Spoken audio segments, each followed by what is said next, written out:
Bote. Can you say bote? That's how you say hello in Lingala, spoken in the Republic of Congo. Welcome to Patrika's Little Star Cafe.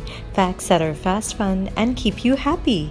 Today is Friday. Today is Thursday, May 10th, 2018. And here are today's matters for chatter. Number 1. The Democratic Republic of Congo has confirmed the outbreak of the deadly Ebola disease.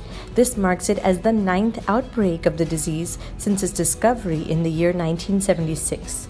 The disease most commonly affects human beings, monkeys, gorillas, and chimpanzees, and is transmitted to people from these wild animals and thereafter spreads through human contact. The health facilities in the country are largely limited and depend upon international aid and supplies.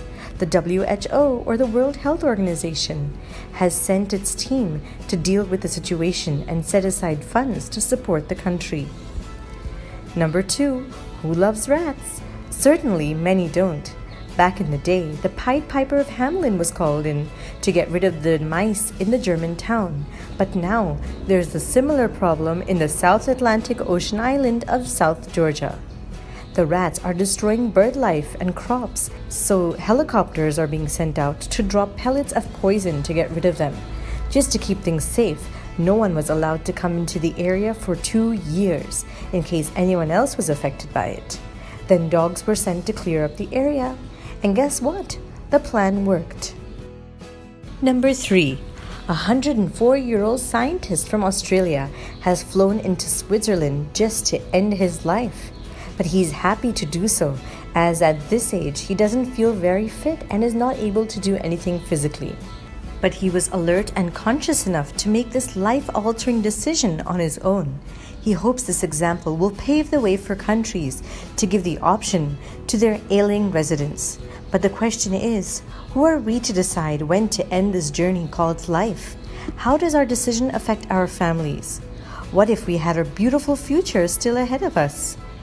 There's a larger force that makes all these decisions for us. We just have to make the best of it.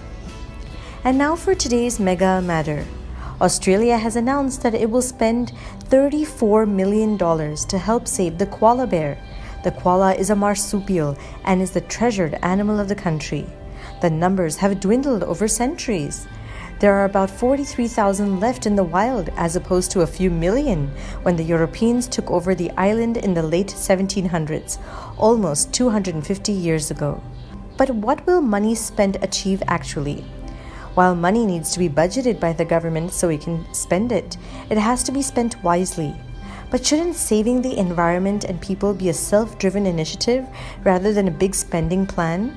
A group of people, for instance, in the Madumalai Tiger Reserve set out every week collecting the garbage that tourists unthoughtfully throw behind. They use that waste to make paper bags and such. Before this initiative, the government was sending a truck to collect the garbage and throw it into a landfill. And that's the difference. No amount of spending by the government can be wiser than a little bit of self-initiative to save the earth and life on it. Today's word of the day is evident. That's something that's clear or obvious. And finally, for today's quote of the day, unless you try to do something beyond what you have already mastered, you will not grow. That's a quote by Ralph Waldo Emerson. Thank you for listening, and do send us your questions and comments via WhatsApp, or you can email us at diptyanti@gmail.com. Take care, lots of love, Dipti Auntie. Twinkle, twinkle, little star, do you know how loved you are?